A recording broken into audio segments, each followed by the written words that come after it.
Coming in at number 5, we've got Salvation High School. Thankfully, most people who are not currently attending high school have very few reasons to visit a high school. Acceptable excuses are being a dance chaperone, picking up your child, attending a holiday concert, and delivering cafeteria food. If you can't claim to be performing one of those tasks, you should probably just stay away. And when it comes to Salvation High School, I'd say stay away even if you are responsible for some sort of school-based errand. Beneath this seemingly ordinary secondary institution lies an extratemporal, extraspatial, non-Euclidean space that causes all sorts of problems. If you head into the school's sub-basement underneath the pool, there's a stone arch with an inscription that reads, "The way below winds deeper, longer, unspeakable its patterns laid, the lost forever damned to wander, this thing a quiet madness made." Yeah, sounds cursed and eldritch. This arch, or maybe even something else that Foundation members haven't been attuned to yet, causes all sorts of anomalous activity to occur in and around Salvation High School. In fact, the whole town of Salvation seems to be affected in some way by these anomalies.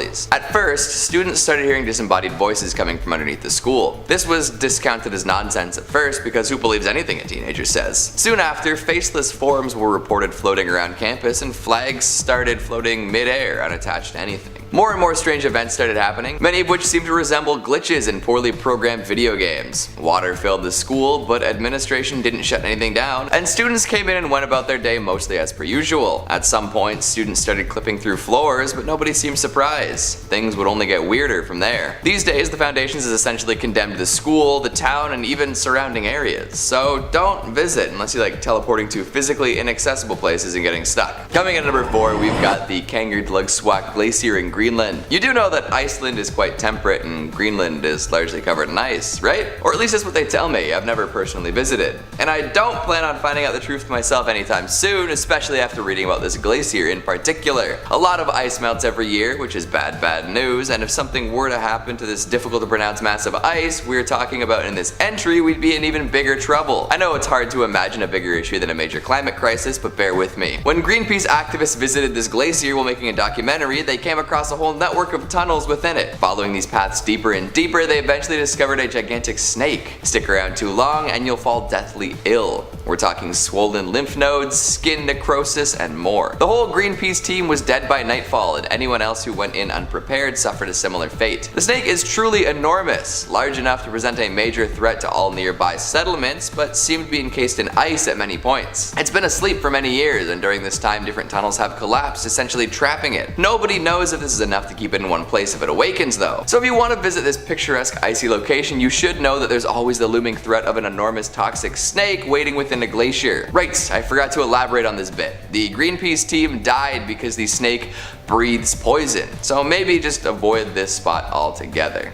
Coming in at number 3, we've got Lake Redacted within Redacted County. Redacted. When you see so much redacted text in one location, you know you're in for some trouble. I'd tell you not to visit, but you'll likely never figure out where this place is anyway. Either way, I feel compelled to tell you, you do not recognize the bodies in the water. Seriously, you don't. See, this lake is special. Folks who come close to it swear they see someone they know dead in the water. But it's important that you remember, you do not recognize the bodies in the water. There are some anomalous forms in the water, but they definitely don't belong to anyone you know. This constant refrain doesn't seem to help too many people though, as most folks who do see bodies in the water become convinced that they belong to friends, family, or acquaintances. Once this thought is planted in their heads, they'll wade into the water, attempting to help out whoever they may see floating there. And then, they never come out. This last bit is doubly troublesome, as every new body the lake takes on seems to strengthen its pull. More people will be drawn in from a wider radius. So please, for the sake of all that is good and lovely, do not attempt to find this lake. And if you do, remember, you do not recognize the bodies in the water. Coming in at number 2, we've got Daleport. Lovecraft fans, do your best to resist the urge to immediately travel here. It's full of eldritch monstrosities, sure, but that's equally attractive and repulsive if you think about it for a moment. And there are no survivors from the anomalous event, which might just push the needle a little further towards repulsive. What you can expect to find is the following: a smear of entrails and viscera capable of picking up audio-radio transmissions, a torso embedded in a wall, constantly spawning blood 15 centimeters above it, the body of an old man with ash constantly spewing from its eye sockets, human corpses littering the streets with circular holes in their foreheads, floating torsos outside the library at specific times every day, and more. These seem to be remnants of whatever the hell happened here, and I don't know if it's a good idea to try and solve the mystery behind it all. What's what's in the past is indeed in the past, but to retread that ground isn't the best call. Especially when it's ground that a local cult spent plenty of time setting up for a grand battle between Great One type beings. God, just the destruction they left behind might be enough to tear one's mind asunder. Heed my warning. Coming in at number 1, we've got the intersection of the Tigris and Euphrates rivers. This might seem oddly specific and vague, but trust me, you don't want anything to do with this location. Seriously, if you somehow manage to make it through the Foundation's perimeter, you'll find yourself in a situation unlike any other. In Dr. Clef's 001 proposal, he outlines a being that can be compared to an angel of some sort. Probably, but no one's really sure what exactly it is. In the trials that have been performed, different people and machines have been sent towards the gigantic flaming humanoid in the sky. Get too close and get obliterated.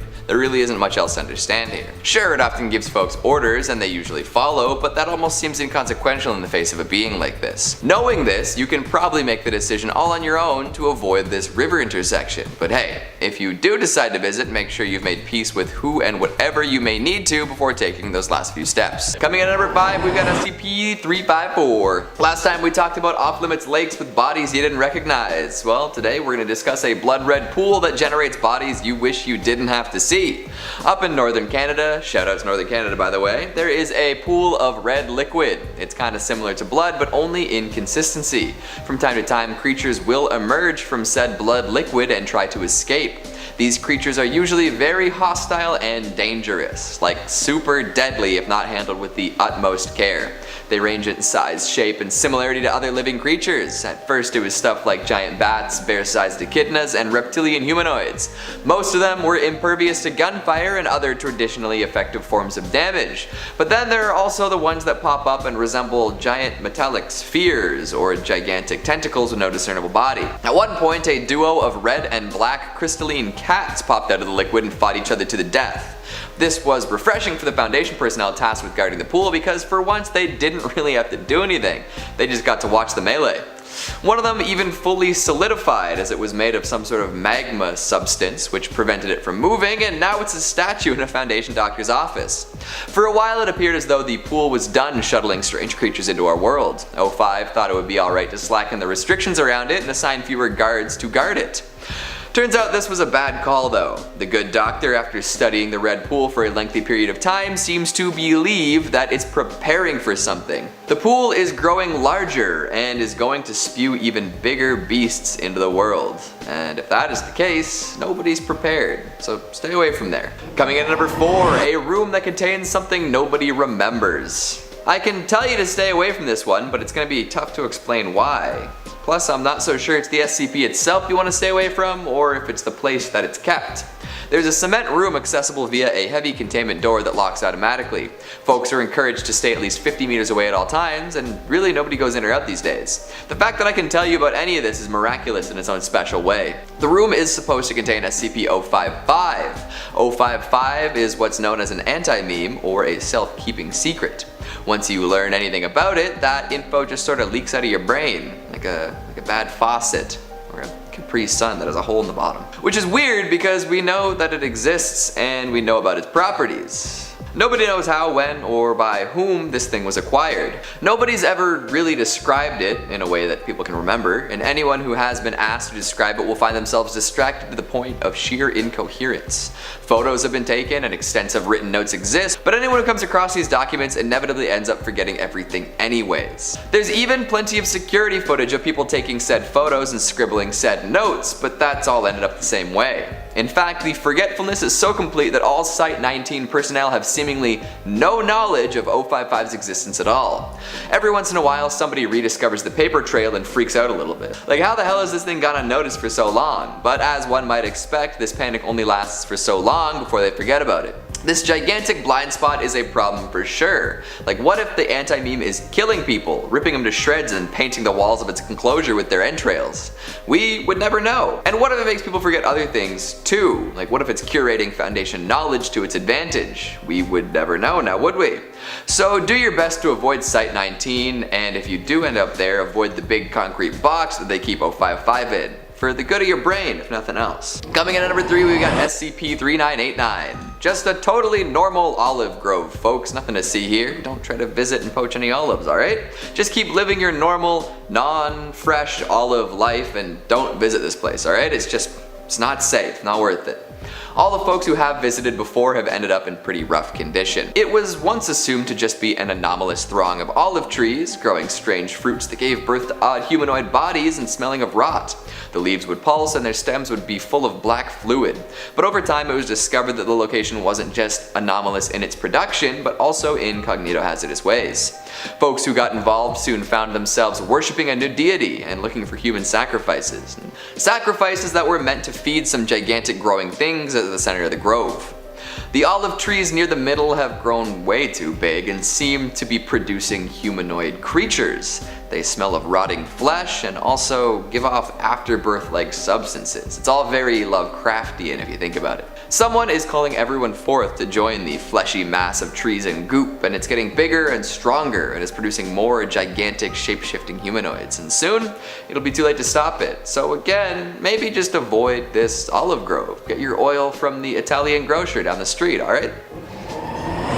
Coming in at number 2, we've got SCP-823. Old amusement parks are creepy enough on their own. So many classic tales of carnivals and rides gone wrong. 823 is a horrific example of the kind of sinister stuff that can happen in a place meant to bring happiness and joy. At one point it was a relatively popular amusement park, but over time as escalating violent events kept occurring, it was abandoned and left to become overgrown in the woods. 231 folks were killed at the park, with 7 more being injured or maimed. Yeah, I'd abandoned it too. You want a quick rundown of some deaths that occurred here? A couple got forcibly fused together in the Tunnel of Love. A man in a mascot costume had his lungs filled with fibrous stuffing. 15 people were decapitated on one roller coaster ride. And a person had their limbs removed inside the House of Mirrors, and then the limbs were scattered all over the place, and a lot of them were inverted as if they were in a mirror, but even when they took them out, they were backwards. Not good. A mobile task force was sent in to do some investigating, but half of them did not come back. A lot of them committed suicide in gruesome ways throughout the park. Someone suggested that the Foundation destroy the whole park, but this was denied, so for now they just keep their distance and prevent folks from entering. It doesn't really help that the area of effect seems to be growing though. And finally at number 1 we've got Cragglewood Park. Oh yuck. This is another terrifying amusement park, but as of right now there doesn't seem to be any actual physical location. Most of what the Foundation knows about Cragglewood comes from recurring childhood memories of the non-existent space. These memories, while varied, tend to feature some consistent details. Folks who claim to have visited did so between the age of 4 and 12, seem to remember a whole bunch of anthropomorphic trees. There was no adult supervision, but plenty of other children, and even though there seemed to be a lot going on, there was only one ride, a carousel.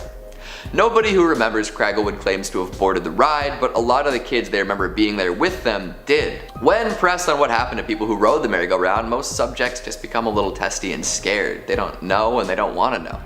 Somehow a VHS tape featuring footage from inside Cragglewood Park surfaced a few years ago. It belonged to one Randolph Blair, who seemed to be featured in the recording. He and another child, quite possibly his brother, are walking through the park. Eventually they run into a tree with a face that sings. Randolph makes it out and lives as an only child from then on, with no memory of his other sibling. But the other child, and we don't really know what happened to them. Cragglewood is not a place that anyone should really visit. There's only one ride after all, and that's not all that fun. And I suppose you also run the risk of being taken by a tree with your face. Hopefully you've packed your hiking boots away and downloaded a few extra video games to play over the next little while. There are definitely better things to be doing than visiting these SCP locations. Coming in at number 5, we've got the Infinite IKEA. Well, let's kick it off with a well-known classic. Now listen up folks, this is very important. Never, and I mean never, enter an IKEA that you cannot verify the openness of. If it's after hours or if the parking lot looks a little too empty, just avoid it altogether. It might be fun to run around in an abandoned IKEA, right? Wrong. Because if you do manage to find your way into a Swedish warehouse that isn't currently operational, you have a percentage chance of ending up in the Infinite IKEA, the multi-dimensional IKEA, the IKEA full of killer employees and endlessly sprawling aisles. It's not a great time, let me tell you. If you're unfamiliar with this specific department store, let me fill you in. There is an abandoned IKEA building somewhere out there. From the outside, it looks totally average. Big blue walls, gap where the usual yellow IKEA letters might be, sliding doors at the front, etc. But if you manage to make your way inside, which should be difficult considering the Foundation presence, you'll find yourself in a much vaster building than you could have ever imagined. To this day, no endpoint has been found inside the building. Laser rangefinders and teams of people have been unsuccessful in finding where these seemingly endless aisles come to an end. Another thing worth noting is that there are exits, but rarely anyone ever makes it out, and even if they do, they're often pursued by a terrible beast that then kills them. Inside the IKEA, there are plenty of people, seemingly from different universes and timelines. They forage for food from the assorted cafeterias within and have built many small societies using IKEA products. However, they are not safe, not even a little bit. There are creatures that appear to be IKEA employees, yellow shirts and all, that roam the halls. During the day, they're relatively harmless, but at night they will come at you with conviction. These employee things have no faces, and when they spot someone after closing time, they will violently attack them while repeating, "The store is now closed, please exit the building." Except you can't exit, the doors are lost in the sprawl. So good luck if you ever end up inside the infinite IKEA. Just stick to the ones that are guaranteed to be open if you want a Skalsberg or a Chlorinflork.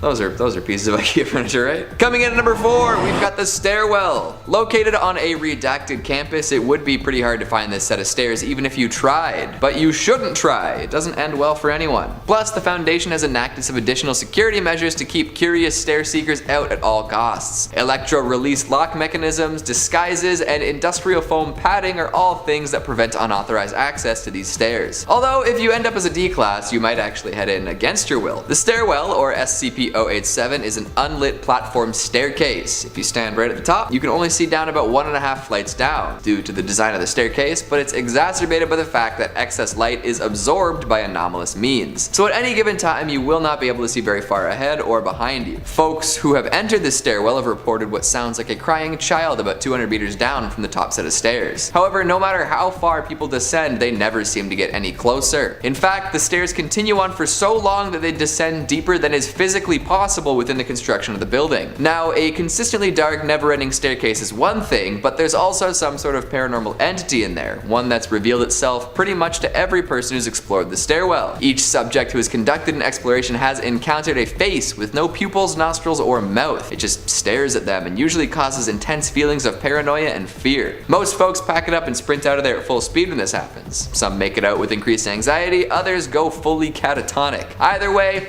stay out of the spooky stairwell. Coming in at number 3, we've got a hole in the desert. Most open holes in the ground should be avoided. You never know what's lurking in the shadows. Plus, if you fall in, you can get pretty badly hurt. Or maybe you'll get sent through a dimensional rift and end up dead in a whole new world. That would be bad too. And it's also what would happen if you were to visit SCP-1437, the endless hole in the desert. If you drop anything down there, it's gone. Sometimes stuff pops out at our end though, including a US quarter, a map of North America written in Spanish and labeled as the People's Republic of New Waters, and some discs made of solid gold. After some investigation, it was discovered that this hole likely leads to all sorts of other dimensions, in which there is a similar hole in a similar location discovered by similar people. In a few of these alternate universes, there are other Foundation-like organizations that have taken stewardship over their endless holes. It's been discovered that living organisms are killed at the point of universe crossover, but that hasn't stopped people from sending living stuff, or saliva-covered parts of living stuff. Ugh. Just avoid this hole, because you can never be sure what's going to come out of it. And if you trip and fall, you might just be another corpse in the multiverse. Coming in at number 2, we've got Site 13. What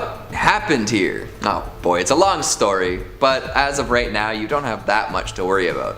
Probably. Site 13 is in some other universe, causing untold mayhem on a large scale, but at one point it was in ours. And it very well might come back someday, so if you can help it, stay away from the Big Bend Ranch State Park near the US-Mexico border in Texas. Somewhere within that park once lay a large complex of structures that apparently was at one point the Foundation Site 13, which was originally in Alaska. Nobody knows how it made it to Texas. It was found in a state of severe disrepair and appeared to have been abandoned for a while, and for good reason too. These days, there's nothing there at all. In fact, SCP-1730 is considered neutralized by most accounts, but what has happened there before it stopped being a threat is insane. There are plenty of logs recovered from the now non-existent site detailing the heinous activities that took place within. See, this is another multi-dimensional SCP. At some point in some universe, the Foundation was a little less ethical than the one we know today. Site 13 was overseen by a callous and sadistic person who would often torture anomalies. If it was anomalous, it would be treated like an object, even if it cries out in pain and begs for mercy. Things got dark. Often after the anomalies ceased to be immediately useful to the researchers, they would be burned and liquefied and dumped into a container somewhere within the site. Another important thing to note is that there was a gigantic unstable machine known as the Thresher. I don't really want to give too much away because this entry really is a fantastic read, but all of that anomalous goop from the tortured and discarded SCPs started to act really funny, and the Thresher may or may not have managed to push the site into another dimension. But I can't guarantee that nothing was left behind at the Big Bend Ranch, and I can't tell you with certainty that Site 13 will remain elsewhere. Made it here before.